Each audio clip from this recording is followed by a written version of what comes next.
Hello साथियों, इस video में मैं आप लोगों को बताऊंगा कि जिन बच्चों का पार्ट बी में 25 नंबर, 24 नंबर या 26 नंबर आया है, अब उन्हें क्या करना होगा। क्या उनका नॉर्मलाइजेशन होगा, क्या वो क्वालिफाई होंगे या फिर उन्हें अब एग्ज़ाम से बाहर कर दिया जाएगा। साथियों, जिन भी बच्चों का 25 नंबर, 26 नंबर या 25 पॉइंट समथिंग नंबर आ रहे हैं, उन सभी लोगों को घबराने की कोई ज़रूरत नहीं है। क्यों घबराने की ज़रूरत नहीं है? क्योंकि साथियों, 2018 में जब एग्ज़ाम हुआ था तो उस समय जो पार्ट बी वाला पोर्शन था उसमें नॉर्मलाइजेशन किया गया था और बच्चों के 4 से 5 नंबर बढ़े थे। तो यहाँ पर भी नॉर्मलाइजेशन होने के पूरे चांसेस हैं और आप लोगों के यदि 25 नंबर, 26 नंबर आ रहे हैं तो आप लोगों को घबराने की ज़रूरत नहीं है, क्योंकि ये हमारा कोई फाइनल रिज़ल्ट नहीं है। अभी आप लोगों को फाइनल रिज़ल्ट का इंतज़ार करना चाहिए। जब आपका फाइनल रिज़ल्ट आएगा तो वहाँ पर पता चलेगा कि नॉर्मलाइजेशन हुआ है या फिर नहीं हुआ है। जैसा कि मुझे जानकारी है कि इसमें भी नॉर्मलाइजेशन होने के पूरे चांसेस हैं। क्यों चांसेस हैं?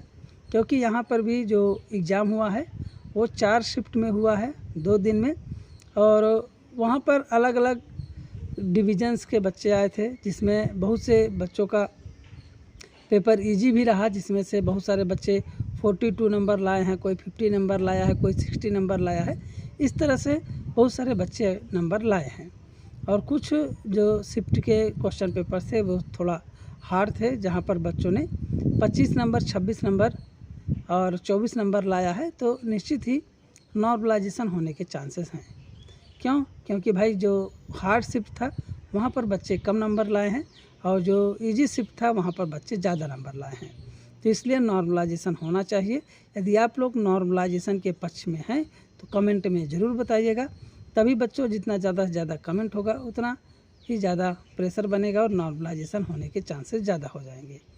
तो मैं आशा रखता हूँ कि आप सभी लोगों का नॉर्मलाइजेशन हो और नॉर्मलाइजेशन होने के बाद जिन भी बच्चों का पार्ट बी कम नंबर आया है उनका भी नंबर बढ़े और नॉर्मलाइजेशन के द्वारा वो भी क्वालिफाई हों। क्योंकि साथियों, हम सब एक साल, 2 साल एक ही वैकेंसी के पीछे लगते हैं और अंत में जब जा कर के 1 नंबर या 2 नंबर से कोई डिसक्वालीफाई हो जाता है तो उसको बहुत कष्ट होता है, क्योंकि उसके 1 साल की मेहनत ख़राब होती है। 1 साल वो जिस पढ़ाई में लगा हुआ था वो पूरा बर्बाद हो जाता है।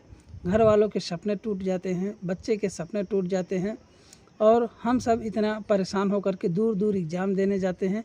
फिर बाद में पता चलता है कि पार्ट बी में किसी का 1 नंबर से रुक रहा है, किसी का 2 नंबर से रुक रहा है। तो ऐसा नहीं होना चाहिए, नॉर्मलाइजेशन होना चाहिए और नॉर्मलाइजेशन के द्वारा जो भी कम नंबर लाए हैं बच्चे, उनको भी पास किया जाए और उनको भी मुख्य धारा में लाया जाए और वो भी साइको टेस्ट के लिए बुलाए जाएं।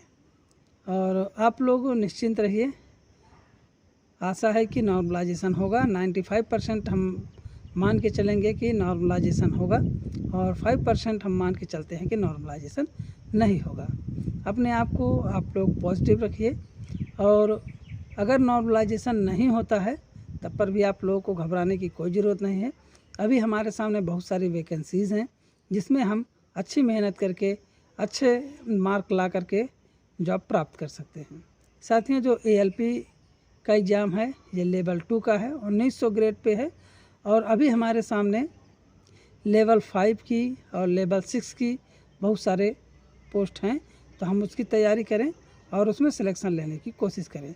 जो हो गया सो हो गया, इसको लेकर के अब आप लोगों को टेंशन नहीं लेना है। जो आपने एग्ज़ाम दे दिया है वो चला गया, अब उसको लेकर के आगे वाले एग्ज़ाम के ऊपर आपका कोई प्रभाव ना पड़े, ये आप लोगों को ध्यान में रखना चाहिए।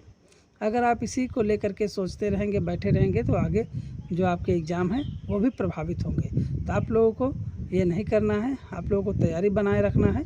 निश्चित ही जैसा आप लोग इसमें अच्छे नंबर लाए हैं और आगे भी एग्ज़ाम में आप लोग अच्छा नंबर लाएंगे, ये मेरी आप लोगों के साथ में आशा है और आप लोग निश्चित ही सफल होंगे। जैसा कि आप लोग जानते हैं, मैं अभी रेलवे ग्रुप डी में पॉइंट्समैन की पोस्ट पर कार्यरत हूँ और मैंने भी ALP का एग्ज़ाम दिया था और मेरे अच्छे खासे नंबर आए हैं। तो मेरा तो कोई प्रॉब्लम नहीं, लेकिन आप लोग निश्चित ही घबराइए नहीं, आप लोगों का भी सिलेक्शन होगा। निश्चित ही होगा और फाइनल रिजल्ट तक आप लोग अपना इंतज़ार करिए। तब तक के लिए आप लोग अपना ख्याल रखिए।